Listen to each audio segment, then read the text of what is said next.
Hello. At Sturton Primary School, we value reading as a key life skill. Our aim is to promote and instill a love of reading, and we are dedicated in enabling and encouraging children to become lifelong learners.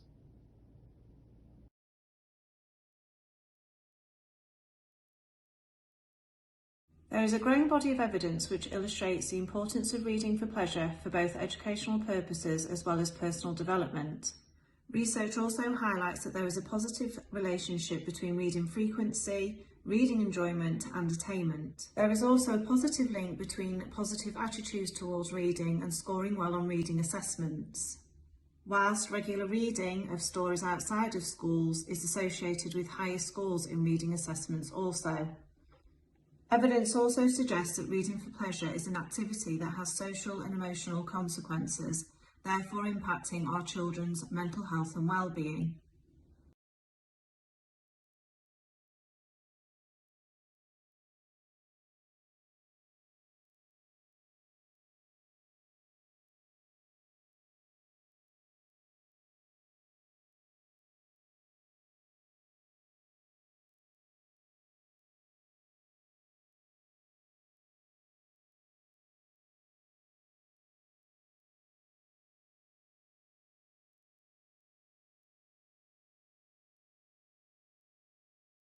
You can and you will make a huge difference.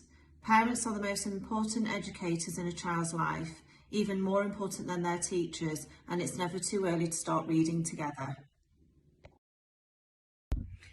Even before they are born, babies learn to recognise their parents' voices.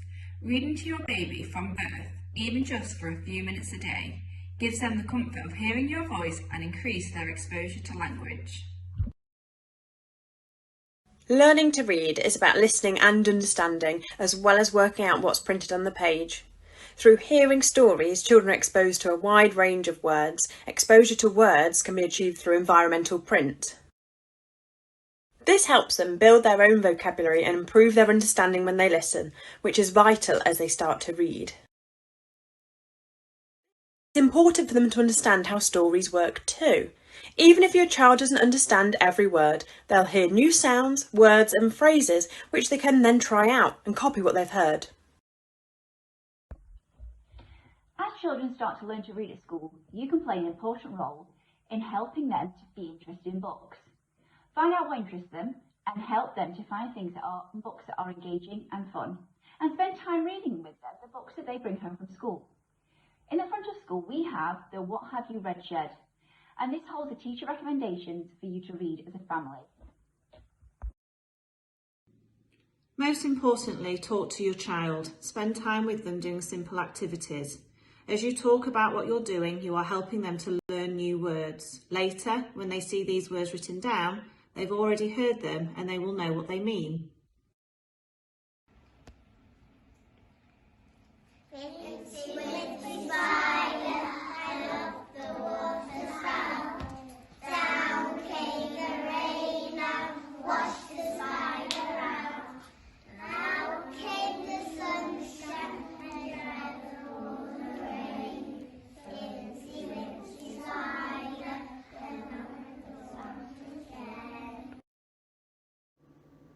Each week, your child will take part in Chattanatta or special writing, which is where a particular image will be described either in its written form or through oral discussion. Images will be uploaded to your child's Google Classroom so you can sit with your child and think about some really exciting vocabulary that they can use in their Chattanatta or special writing session. This is proving to have an impact on our children's writing.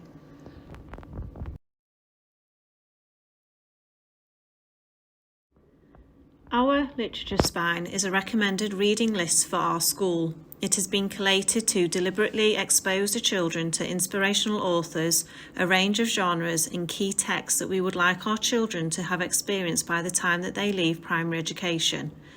Traditional and fairy tales have been included for each key stage, as well as classical stories. There are specific poetry books that each class should have and expose the children to on a regular basis. The stories chosen also take into consideration in allowing children to experience a cultural story, an empathetic story and folk tales.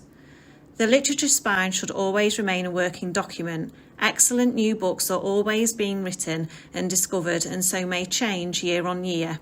It is useful as parents to be familiar with your child's class literature spine.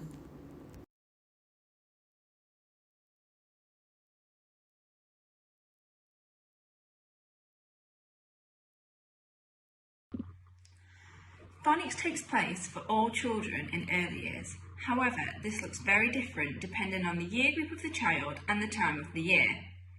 Upon starting in Foundation Stage 1, children will take part in shorter phonics sessions, focusing on the 7 aspects of Phase 1 phonics.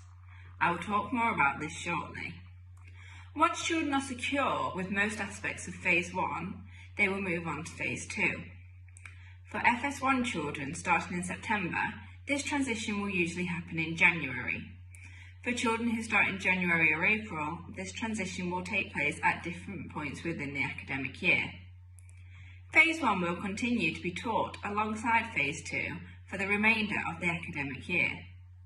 The ambition is that FS1 pupils will be secure in all 7 aspects of Phase 1 phonics and have a secure understanding of the sounds taught throughout Phase 2 before they enter FS2.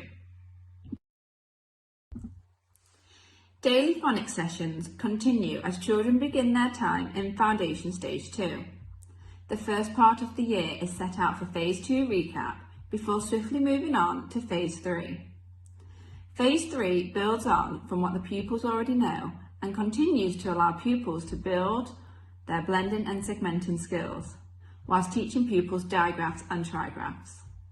In the summer term, Foundation Stage 2 children will move on to Phase 4, which is in place to consolidate everything that has been taught through their phonics journey so far. Daily phonics sessions continue into Key Stage 1. In the first part of the autumn term, as the children enter Class 1, we briefly revisit Phase 3 and Phase 4 phonics to consolidate the learning from the early years foundation stage. The main focus of our phonics input for Year 1 is the coverage of Phase 5. Phase 5 offers phonic progression, which begins with the skills of learning new graphemes for reading and moves through the alternative pronunciation and spellings of all graphemes. For example, the children will already be familiar with the vowel digraph A, spelled AI, but will go on to learn the further 6 alternative ways for the same sound. In addition to blending for reading and segmenting skills used for spelling, we incorporate sentence writing into our daily sessions to assist with the application of phonic knowledge and the high-frequency words into our written work. Regular monitoring and assessment allows staff to monitor progress made by our children. We can be flexible in the teaching and delivery of phonics, and if we feel children need longer on a specific area of learning, the fluidity of our small group teaching allows for this to happen. When teaching children Phase 2 onwards, we use the phonics scheme called Phonics Book. This has been used within school for a number of years and continues to provide good outcomes for the children. The children enjoy and are familiar with the structure of the sessions. The daily session starts with the children singing the alphabet song. This is done with the letters on screen, both in uppercase and lowercase, to start getting children to recognise the relationship between the letter name and the sound. Following the alphabet song, children recap the sounds that have been previously taught. The recap is very quick as we want to spend the majority of their time teaching the new sound. To teach the new sound, the children are introduced to the phoneme and grapheme together through a fun video. Children are expected to say the sound alongside the voice on screen. Children are then exposed to a series of images which include the sound within them. For example, when teaching the digraph ch, images include chicken, church, kitchen, chimney and witch. Now children are familiar with the sound, they will move on to reading. This involves reading a series of words with the sound in. To support the children blending, they see the word whole and they see the word divided into each sound. The sounds are pushed together as they attempt to read the word. Words build up difficulty as children progress through the phases. After that, children can have a go at spelling words. This is done in 2 sections. First, they have to listen to the word and spell it. This is easier for the children as they can hear the sounds needed for the word. The second section shows the children an image, and they have to know the word before spelling it, adding an extra step. Finally, the children are shown how the phoneme is represented as a grapheme. This structure is followed when teaching any new sound and is continued into Class 1. During these lessons, children are discreetly taught key vocabulary to support their understanding. Children are often asked to recall what a digraph or trigraph is, and they are able to do so as it features within the day-to-day teaching of phonics.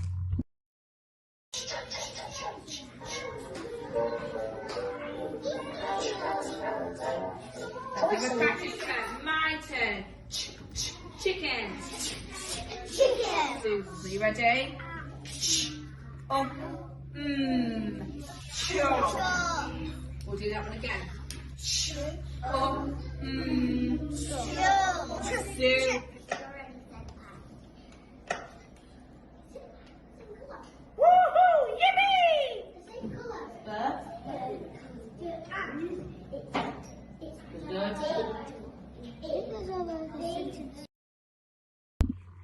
Reading in early years happens daily. We will read books from the literature spine, class favourites, books relating to class topics, poems and so much more. Reading is done as a whole class, in small groups and even one-to-one. In the spring term, the children in Foundation Stage 2 are introduced to guided reading. These are weekly sessions which uses 2 of the reciprocal reading roles. The 2 roles which children are introduced to are predictor and questioner. The predictor role asks children to think about what is going to happen next in the story or to a particular character based on what they currently know. An example of this would be, in We're Going on a Bear Hunt, we may ask the children, what do you predict will happen next as they go into the cave? For children who haven't read the story and do not know it well, they are able to guess and share what they think will happen next. The questioner role allows children to ask questions about the story, illustrations or characters. This role can develop through the spring and summer term. In the beginning, we are wanting children to share questions, though further on in the term we will narrow what type of question they can ask. This allows children to develop their comprehension skills and listening skills. Reciprocal reading continues further through school, so this is a great introduction for EYFS children. In guided reading in Class 1, we look at 2 different roles, building on from those roles that were explored in Foundation. These 2 roles are the clarifier and the summariser. Clarifier role, children explore tricky, difficult, unfamiliar words that have been in the text. Sometimes they can explain them themselves, and other times they might need to figure out what they mean. The summariser role involves the children thinking about the key main events that have happened within the book, within the story, and then they have to summarise those key events in their own words, describe what happened, what they found out, everything the text's about. Okay, girls, your predictors, what's your role? We have to try to figure out what it going on and thinking what's happening, and so when it's Jack's hungry, we're trying to figure out Why Jack's hungry? Yeah. Okay, because that's the title of the book. So you're going to have a good guess at what's happening. Yeah. Okay, brilliant. You 2 girls are questioners. What will be your role? We tell people questions, and they have to try and think what it is. Okay. Will you ask questions to try and help people understand what they've read as well? Yes. In the book? Okay, brilliant. Or 2 potatoes with 3 fish fingers, tomato ketchup and baked beans. Jack's belly began to rumble. Why was Jack's belly rumbling? Why do you think Jack's belly was beginning to rumble? What does it mean by that? Because he's starving for food. I think he's hungry and dreaming about food. Do you? And making him starving. Okay. There were lots of ways to attacking a castle, but it was very difficult to break in. Murder hole, drawbridge, door, portcullis. What's a portcullis? Yeah, what's a portcullis? What is a portcullis? What does it look like? It's pointing at this look. What do you think it might be? A trapdoor? A gate when there's some bad guys coming, they can lock it. It could be. Should we have a look? Should we look in the dictionary? You're the clarifier, Charlie. You've got to have a look. Okay, Have a look and see if you can figure out what it might be. You got to read it. I don't know where it is. Oh, here it is. Portcullis. What does it say? Heavy Granite that can be allowed to A heavy grating. rating that can be allowed to the block of gateway to a castle. Yay! So it is a big gate to stop people coming in or stop people getting out. Oh, that's what I said. It says what you said. Well done. That's the lavatory. In the open air, is sitting on it. Okay. Okay, read now. The castle lavatory was called by the Garderobe. Oh, let's look in that word. Garderobe. Can I look?